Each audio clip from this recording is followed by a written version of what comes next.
Hi, Cancer. This is Jeffrey. This is Ripecolor, and this is your reading for the month of September. So, those of you who are regular viewers know that I get little mini messages, and it's usually exactly what's going on with me in the moment. So, I do 12 readings. I feel like old 12 for me. And it's a little bit like the Three Faces of Eve. If you ever saw it, that movie was fabulous. Okay. Joanne Woodward. um,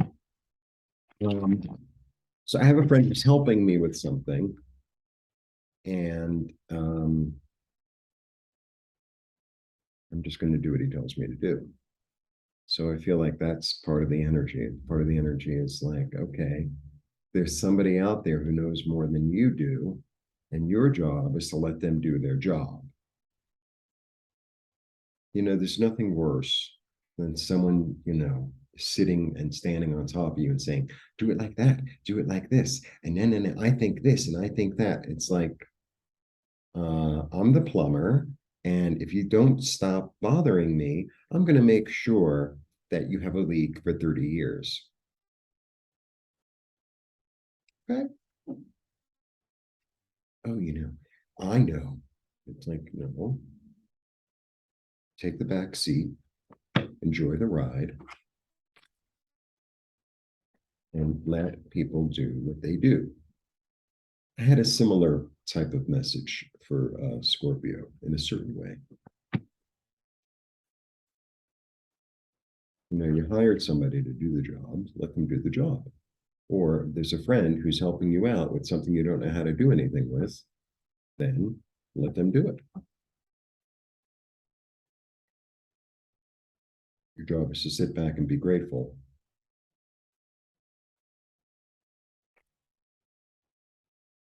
That's a little energy for September. Oh, yeah. By the way, please like, subscribe, share, comment, press the bell for notifications.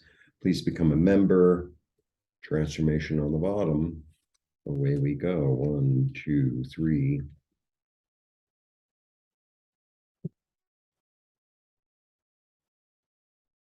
Hmm. The intuitive one, the mother. So maybe there's somebody who's going to help you make money. Maybe there's somebody who's going to help you make money. You intuitively knew to ask them. And it's almost like before the project begins, it's already complete. Whoops, I don't read upside down. Um, so it's like if your intuition told you to ask this person to help you with money or with finances or with security or with business, etc.,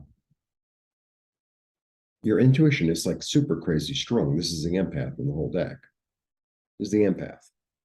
And it's like it's already done. So your job is to sit there and relax, right? She's just relaxing. This is really like Jupiter.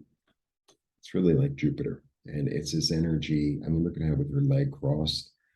Because that's anyway, it's like don't second guess yourself after you made a decision. You made the decision to have this person or this people or this entity or whatever help you to do whatever they need to do. And your intuition was right on in the beginning. And don't go back and say, oh well, no. Right?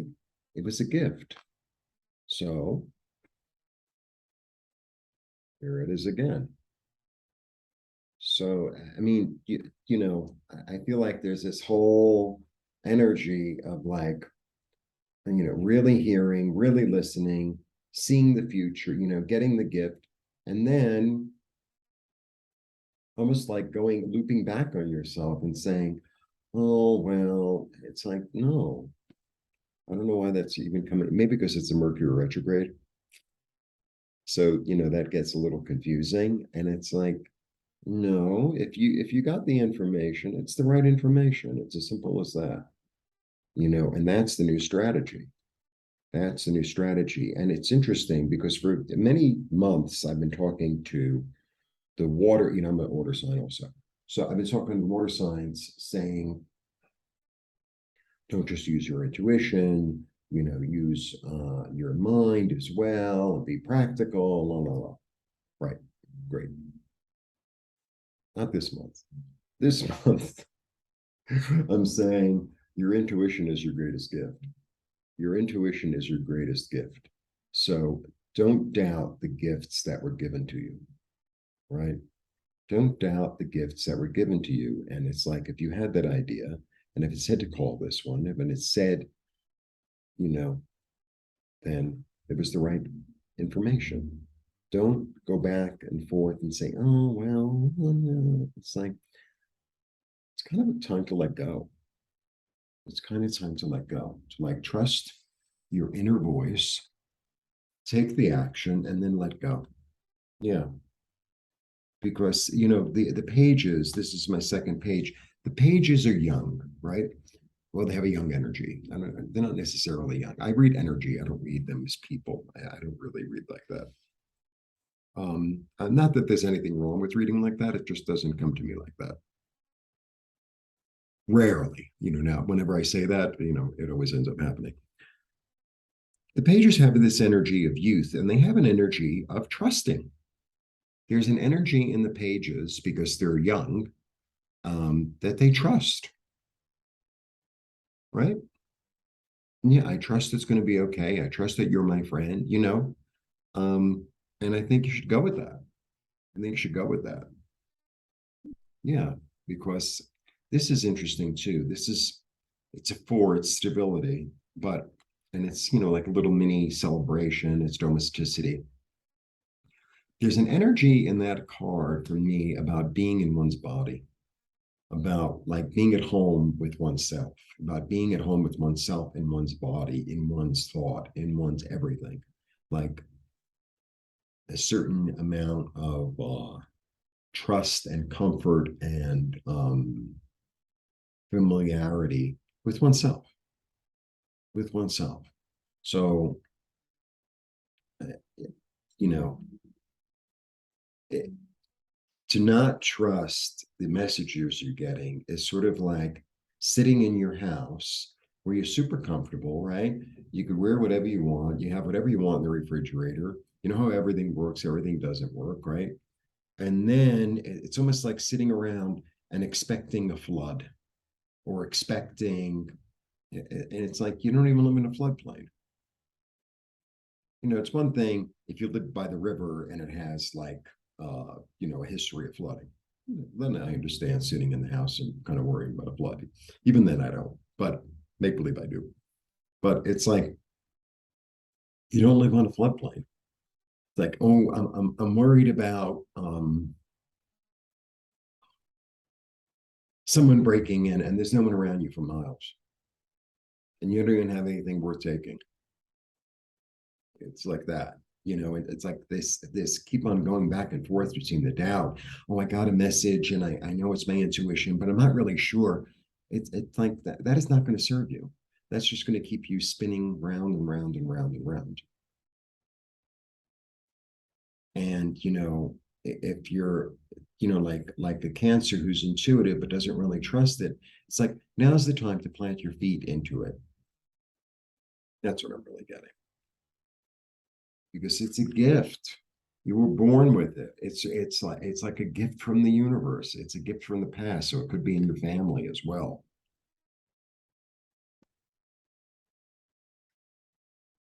It's how you nurture yourself. It's practical. There's a practical aspect to it.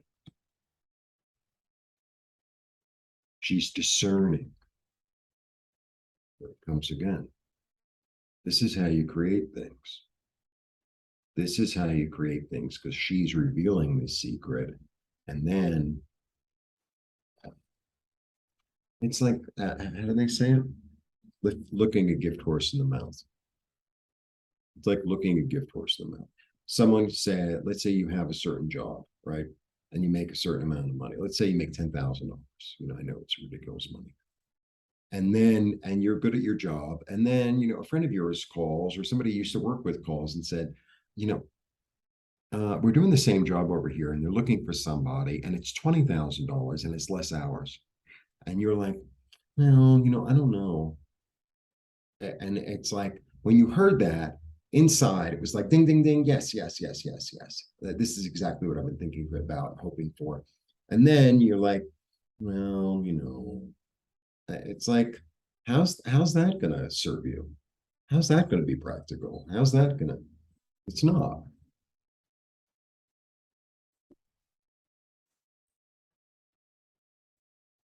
Six is perseverance. It's a card of victory.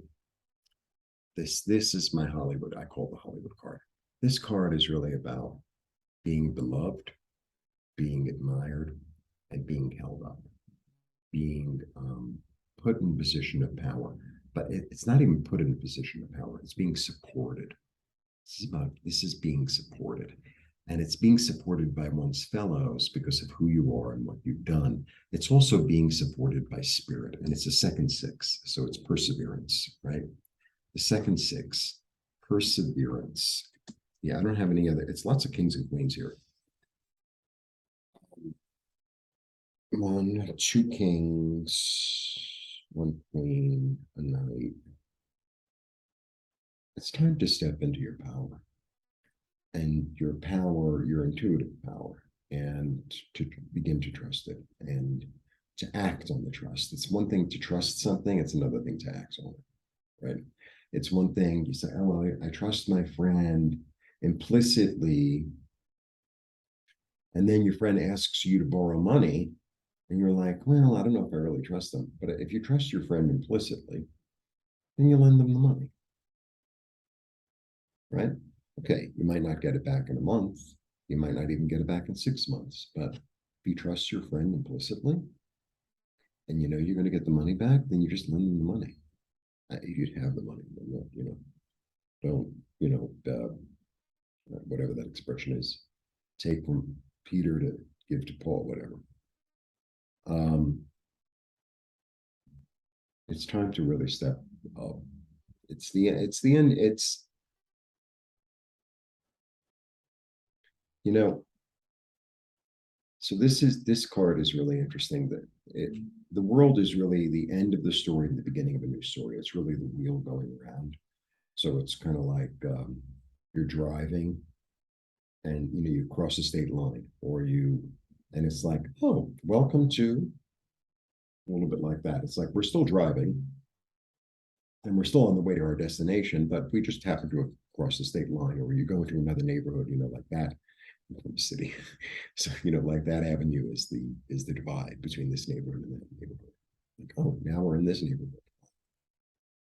And I feel like, you're on the road, and the state or whatever that you left was a state of self-doubt. And then the state you're moving into is the state of assurance. You know how like they have those signs on the sides of the road of these really weird named towns. Welcome to assurance. I think that's where you go, right? Assurance, right? We're leaving self-doubt. We're crossing the river or the state line or whatever it is, the county line, and we're going toward assurance. So think of it like that, okay? And then suddenly you remember, because it's been a really long trip, my parents were so obsessed with food. So we would go on these little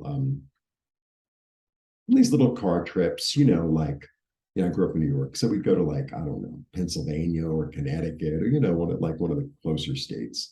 And we'd go to some, I don't know, historical thing or some museum or some town or something. So my mother would like pack this amount of food, like if they, we used to go in the summer, but if there was like a snowstorm, we would have survived, right? 30 sandwiches and like 15 pieces of fruit and drinks and cookies and potato chips. It was like the thing was like, it was four of us. She took the thing, it was like one of those styrofoam things that you take to the beach for like a party. It was this, I'm telling you, the thing was this big and it was full. It was full. Peaches and plums and uh, you know, 3 or 4 sandwiches each. All right. We could have been stuck on the road for like overnight and we wouldn't have been hungry. We might have been uncomfortable, but we wouldn't have been hungry. Anyway, so, oh yeah. So now that you've passed by assurance, look in the back, because there's something to eat, by the way. I just ate. You wouldn't think I was thinking about food, but all right. Blessings.